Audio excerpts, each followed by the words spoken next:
video kali ini, saya akan mewawancarai kepala sekolah untuk mengetahui pengambilan keputusan dalam dilema etika atau bujukan moral yang terdapat pada modul 3.1. Nah, pada kesempatan kali ini saya akan mewawancarai kepala sekolah dari SDIT Intan Robbani bersama Ustazah Maria Opilia Sari. Baik Ustazah, Assalamualaikum Ustazah. Waalaikumsalam. Sebelumnya saya mengucapkan terima kasih banyak Ustazah atas kesempatan dan waktunya. Terima kasih banyak ya Ustazah. Terima kasih juga atas izinnya untuk saya mewawancarai Ustazah hari ini. Gimana? Hari ini saya insya Allah akan mewawancarai Ustazah terkait pengambilan keputusan dalam menghadapi kasus dilema etika atau bujukan moral Ustazah. Nah, yang ingin saya tanyakan yang pertama adalah selama Ustazah menjabat sebagai kepala sekolah, selama ini bagaimana ya Ustazah? Jika terdapat suatu kasus, bagaimana cara mengidentifikasi kasus tersebut? Apakah termasuk dilema etika atau bujukan moral seperti itu sih? Baik, Bismillahirrahmanirrahim. Ya, terkait tadi ya pertanyaan dilema etika.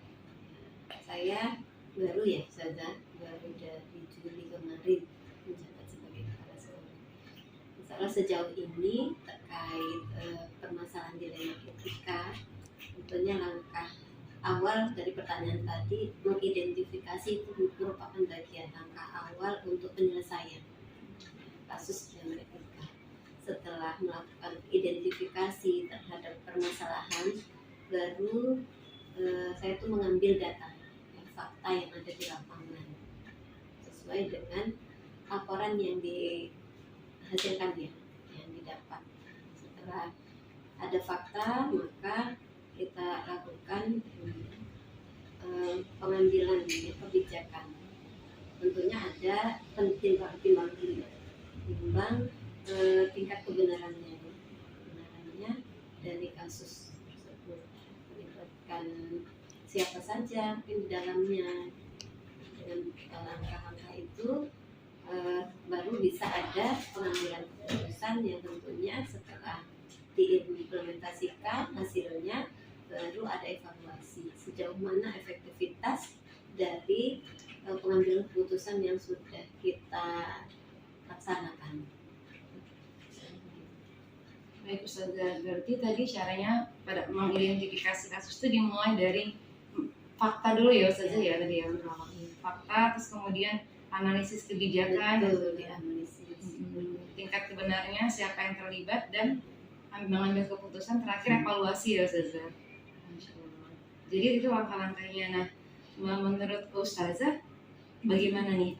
Ada nggak Ustazah tantangan yang selama ini dalam pengambilan keputusan? Ada tantangannya tidak Ustazah?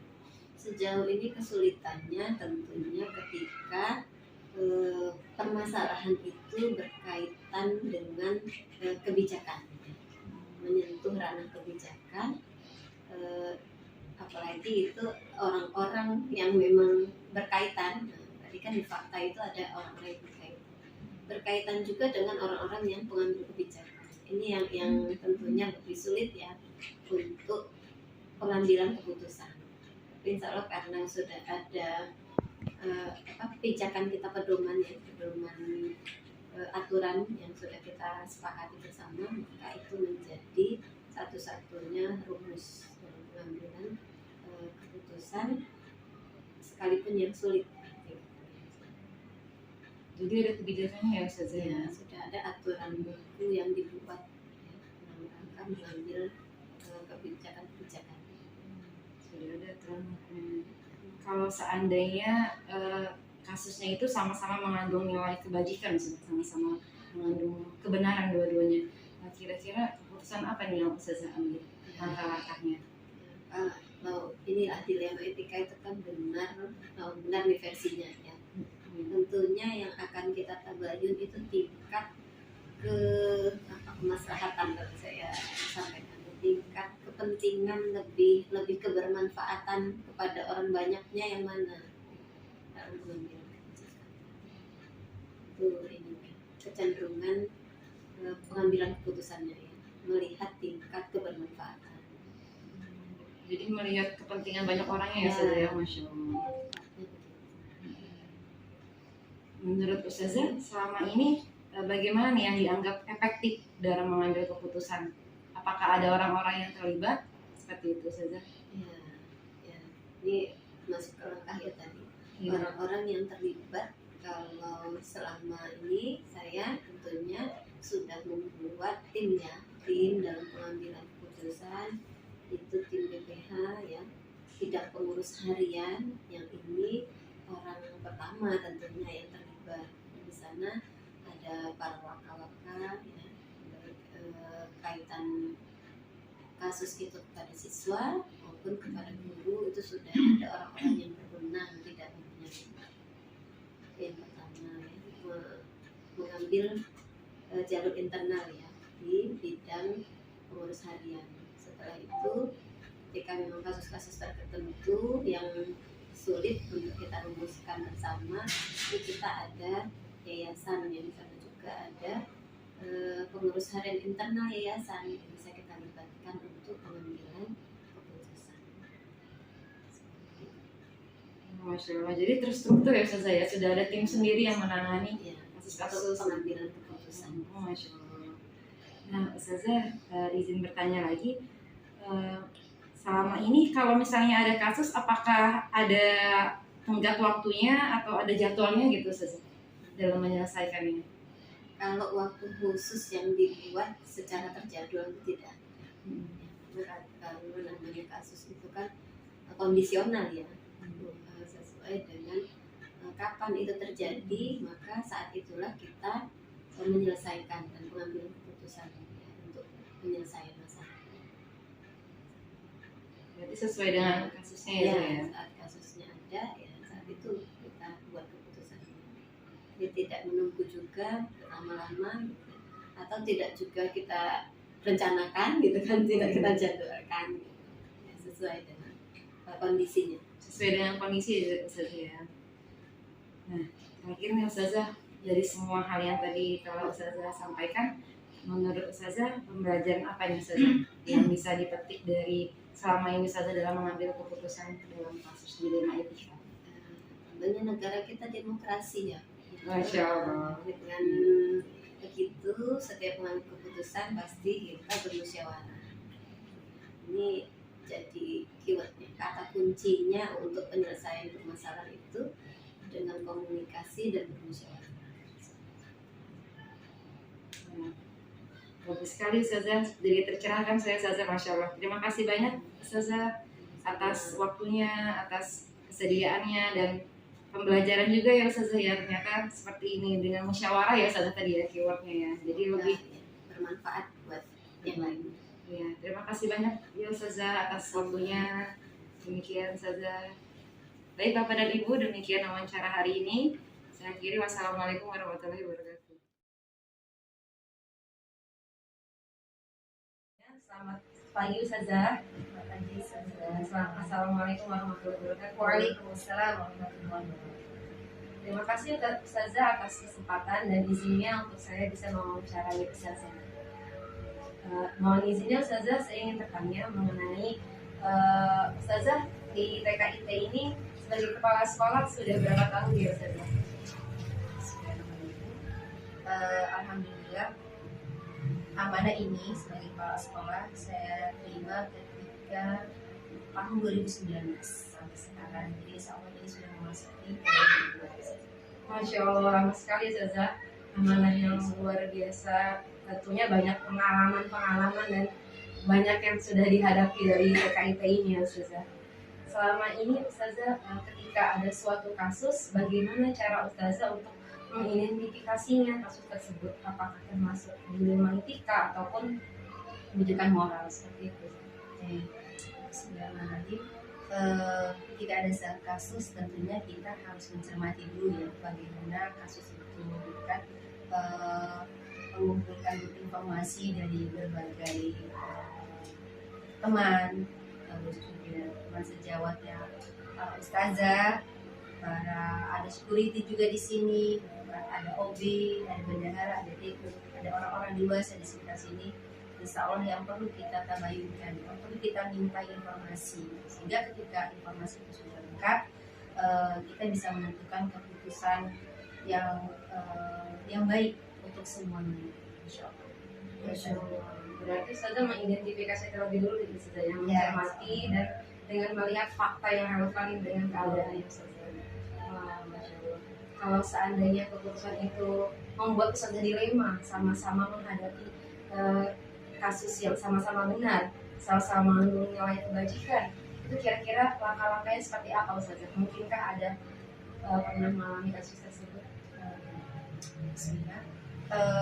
Kalau masalah benar sama benar tadi ya saja ya. Jadi insya Allah ada sebuah kisah gitu ya, sebuah cerita yang pernah saya alami itu ketika wali murid tiba-tiba tidak respon dengan kegiatan atau program yang memang sudah kita sampaikan di MPLS. Ketika di tengah perjalanan wali murid ini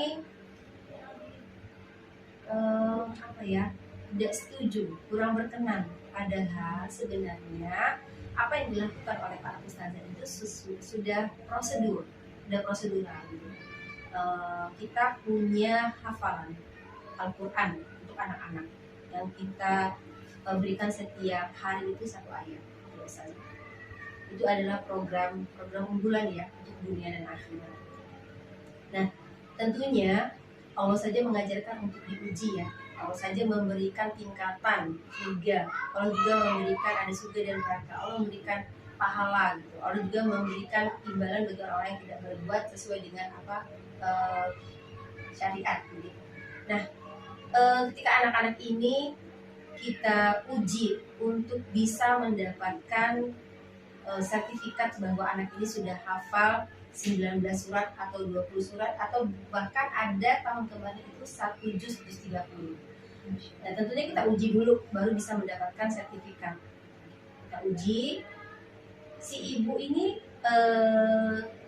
di grup kelasnya itu berkomentar bahwa kenapa harus diuji gitu kan. Kenapa baru sekarang dikasih tahu? Nah, kita ingatkan kembali sih, kita ajak ngobrol, wali kelasnya mengajak ngobrol, ibu, sebelumnya program ini kan sudah kita sampaikan di MPLS bahwa 1 tahun ke depan ini yang akan dipelajari oleh anak. Ditanyakan kembali, apakah ibu hadir pada acara MPLS tersebut? Ternyata dengan menunduk ya, dia bilang saya waktu itu nggak hadir. Kita lihat juga di daftar hadir pada saat itu, memang beliau tidak hadir. Nah, ketika ustazah sudah menyampaikan seperti itu, karena memang kita ingin higienis ya, jadi di ruangan tersebut tidak ada orang lain selain ustazah yang menguji, karena kita juga menguji itu secara live gitu, dilihat oleh semua orang. Si ibu ingin masuk ke situ dan ibu itu menunggu anaknya. Dia kapan giliran anak saya? Ibu mohon maaf gitu. Insya Allah anak ini akan kita uji, tapi mohon maaf anak ibu tidak termasuk anak yang ada di list untuk diuji hari ini. Loh kenapa? Gitu kan ada ini. Ibu mohon maaf, Adinda ini jarang sekolah. Adinda jarang sekolah sehingga majelis pagi tidak terikuti. Terus ketika hafalan dewan ayat tidak ikuti. Ketika mau pulang sekolah itu anak-anak menyetorkan hafalan tidak diikuti. Jadi ketika di akhir tahun anak ini tidak bisa setor hafalan yang sudah ditargetkan. Jadi si ibu marah saat itu. Oh, sekolah ini tidak adil, dan banyak sekali lah kalimat-kalimat yang terlontar yang tidak baik yang harusnya tidak ia lontar. Dari situ ternyata dia tidak sepakat itu pakai banget ya. Dia membuat status di media sosialnya dengan kalimat-kalimat yang tidak pantas, tidak baik, sampai beliau membuat foto para ustazah itu ada di media sosial. Ini loh orangnya. Nah, itu saya sangat respon. Kenapa ustazah saya sampai ke media sosial, gitu kan? Akhirnya ibu saya panggil. Pertama dia tidak mau hadir, gitu kan? Dia mengulur waktu. Ibu saya mohon maaf, kalau ibu tidak bisa hadir, mungkin saya yang akan bersilaturahim ke rumah ibu, gitu ya. Mungkin saya akan berjumpa ngobrol di rumah ibu. Ayo kita ngobrol bareng dengan masalah yang sudah terjadi. Akhirnya baik ustazah saya hadir. Dia akhirnya pagi itu hadir, saya ngobrol. Saya ajak dia bicara bagaimana ini, sudah saya jelaskan, ternyata dia diam ya, dia mengakui gitu. Ibu mohon maaf, saya akan panggil ustazah yang wajahnya sudah ibu berikan di media sosial. Saya nggak mau dia. Terus saya dengarkan, ibu kenapa tidak mau? Saya bilang, bukankah agar masalah ini clear, nanti ke depannya kita tidak ada bercak di hati kita gitu kan. Kita hadirnya semua anak ibu mendapatkan ilmu dari ustazah itu berkah, dengan adanya ibu juga konfirmasi saling memaafkan, itu keberkahan itu akan terjadi, akan Allah berikan. Tapi dia bersikeras nggak mau, saya nggak mau memaaf karena saya nggak bersalah. Kalau begitu saya minta tolong dicabut ibu di media sosial yang sudah pernah ibu belum 24 jam saat itu yang pernah ibu naikkan, ibu posting. Enggak, saya nggak pernah posting gitu. Dia nggak ngaku dulu. Padahal ustazah sudah buat SS di statusnya. Saya berikan, ini mohon maaf, ini ada buktinya. Oh ya ustazah, tapi itu sudah saya hapus saat itu juga, nggak nyampe 1 jam kata dia. Ibu mohon maaf, ibu buat ini pagi, ini sore harinya ini masih ada sebenarnya. Dia tetap tidak mengaku. Terus saya sampaikan, kalau permasalahan ini yang sudah ibu posting ke media sosial itu yang membuat nama buruk PKI Sahrul Bani gitu kan, ibu mengatakan sesuatu yang tidak ada sebenarnya, itu kesalahan bukan hanya pada pihak sekolah tapi pada ibu gitu ya, misalnya karena anak tidak pernah sekolah gitu kan, jarang sekolah, anaknya juga Allah berikan belum bisa untuk menghafal banyak gitu ya, dan itu dia tidak terima. Akhirnya saya berikan MOU kepadanya tentang kalau masalah ini tidak bisa selesai di saya, maka akan selesai di yayasan.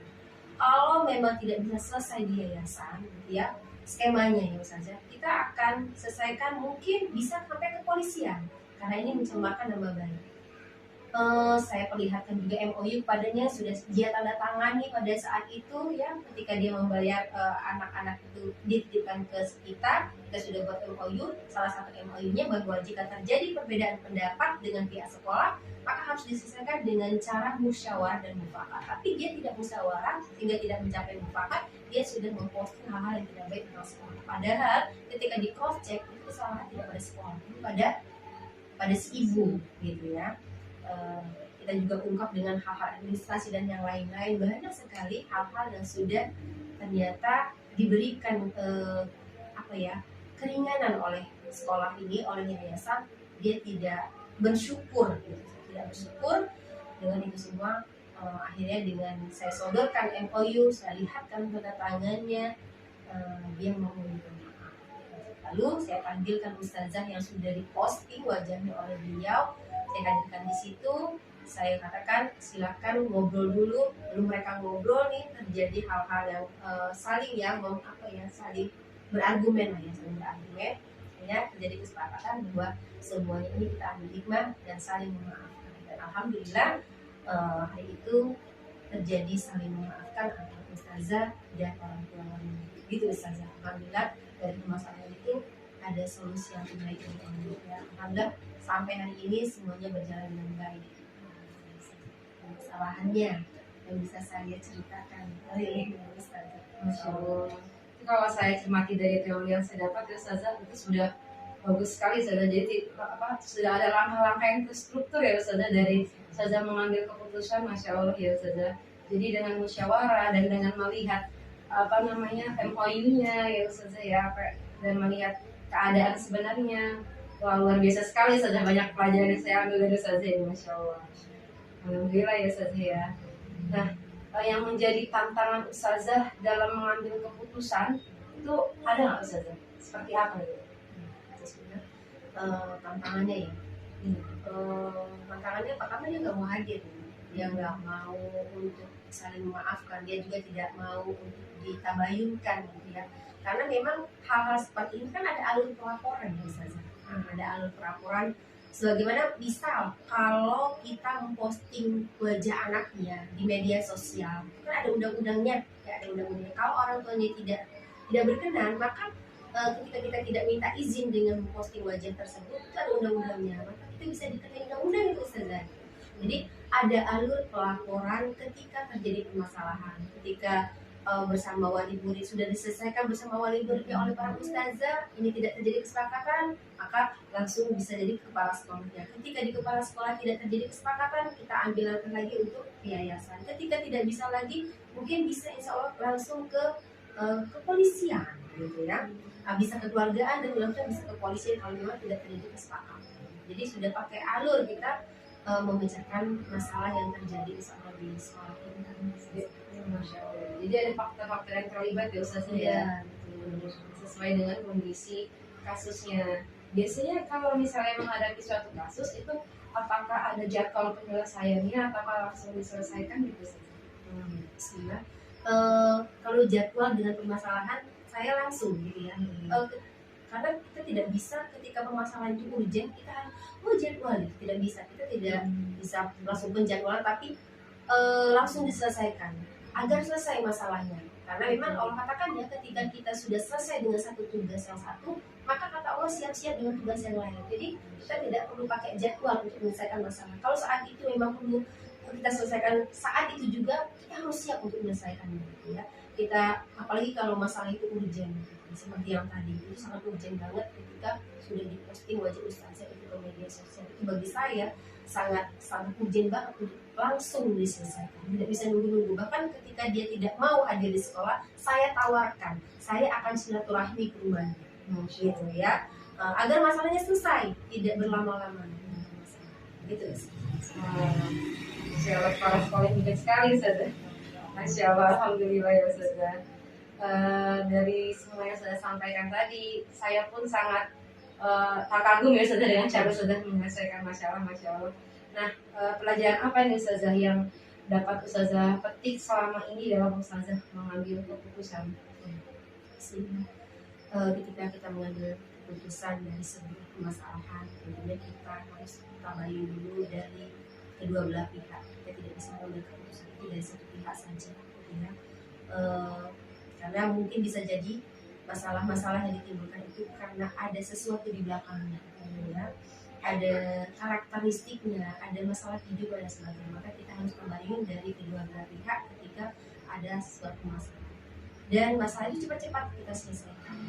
Jadi agar apa? Agar kita siap dengan tugas berikutnya, dengan permasalahan berikutnya, gitu ya, dan masalah itu berakhir dengan seperti apa yang kita inginkan. Ya.